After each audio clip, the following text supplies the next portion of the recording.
नमस्कार, आप देख रहे हैं एमपी न्यूज और मैं हूं आपके साथ नेहा। इस वक्त की खबर आ रही है कि अजय विश्नोई जी ने एक ट्वीट किया है। तो क्या कुछ ट्वीट है, हम जानने के लिए चलते हैं हमारे संवाददाता नमन के पास। नमन, क्या ट्वीट किया है अजय विश्नोई ने, क्या मामला है? जी देखिए, बिल्कुल मैं आपको बता दूं कि अजय विश्नोई जो कि मध्य प्रदेश सरकार में पूर्व मंत्री रह चुके हैं और फिलहाल में वो पाटन विधानसभा से विधायक भी हैं, लगातार जो है वो अपनी ही पार्टी के खिलाफ सवालिया निशान जो है खड़े करते नजर आ रहे हैं। शिवराज सिंह चौहान की सरकार पे वो लगातार जो है निशाना साधते कहीं ना कहीं नजर आ रहे हैं। आपको मैं बता दूं कि आज जो अजय विश्नोई ने ट्वीट किया है वो पूरा प्रभारी मंत्रियों की नियुक्ति को लेकर किया गया ट्वीट है।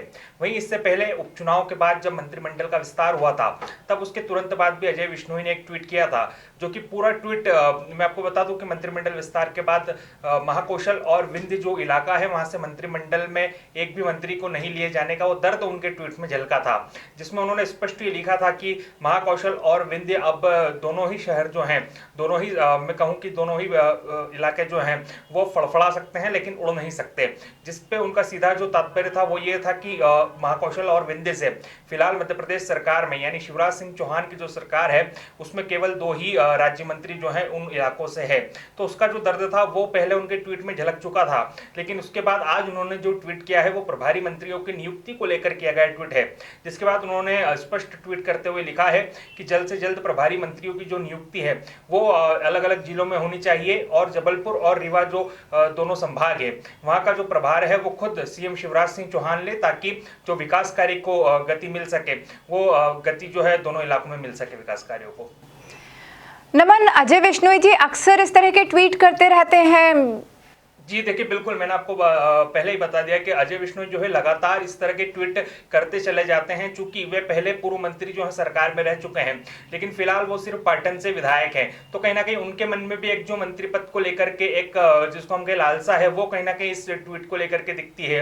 या हम कहें स्पष्ट रूप से कि महाकौशल और विंध्य को जो लगातार मंत्री पद नहीं मिलना है उसका भी एक दर्द जो है इन ट्वीटों में झलकता उनका नजर आता है। तो कहीं ना कहीं अजय विश्नोई लगातार इस तरह के जो ट्वीट है वो करते चले जा रहे हैं। उपचुनाव के बाद जब मंत्रिमंडल का विस्तार हुआ तो उसके बाद भी अजय विश्नोई का ट्वीट हमें देखने को मिला।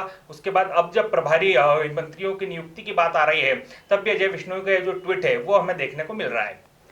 नमन, इस पर कांग्रेस का क्या कहना है अजय विश्नोई के ट्वीट को देखकर? जी देखिए, बिल्कुल मैं आपको बता दूं कि इस पर कांग्रेस भी अब जो है खुलकर सामने आने लगी है, क्योंकि अजय विश्नोई के लगातार ट्वीट यानी अपनी ही पार्टी को जो अजय विश्नोई लगातार घेरते चले जा रहे हैं तो कांग्रेस को भी एक बड़ा मौका जो है यहाँ पर मिलता नजर आ रहा है।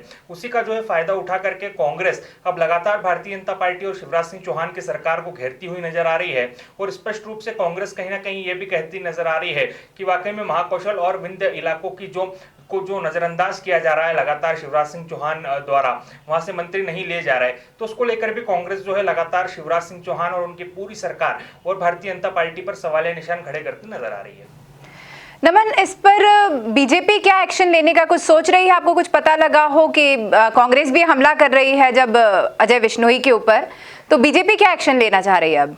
जी देखिए, अभी तक भारतीय जनता पार्टी की ओर से तो ऐसा कोई बयान स्पष्ट रूप से सामने नहीं आया है, लेकिन कहीं ना कहीं भारतीय जनता पार्टी जब इसके पहले जो ट्वीट हुआ था उसमें यही कहती नजर आ रही थी कि जो मंत्रिमंडल का विस्तार हुआ है आगे भी ऐसे मंत्रिमंडल के विस्तार होंगे और सभी को मौका दिया जाएगा। और पार्टी में अभी तक जो भी हम कहें नेताओं की जो दर्द है उसको भी कहीं ना कहीं साझा करके उनको खत्म करने का प्रयास जो है भारतीय जनता पार्टी करती नजर आ रही थी। लेकिन अब इस ट्वीट के बाद अभी तक भारतीय जनता पार्टी की ओर से कोई आधिकारिक जो बयान है वो सामने नहीं आया है, लेकिन फिर भी इसके बाद कहीं ना कहीं पार्टी की मुसीबतें जो है वो कम होने का नाम नहीं ले रही। स्पेशली मैं आपको बता दूं कि महाकौशल और विंध्य ये दो जो इलाके हैं यहाँ पर लगातार जो नेताओं का दर्द सामने आता चला जा रहा है।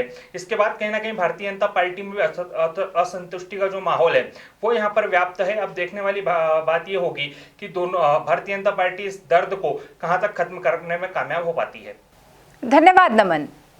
एमपी की नब्ज, एमपी का हाल, मध्य प्रदेश की हर खबर एमपी न्यूज टीवी के साथ। लगातार खबरों के लिए सब्सक्राइब करें हमारा YouTube channel MP news TV. Latest updates के लिए बेल आइकन दबाना जरा भी न भूलें।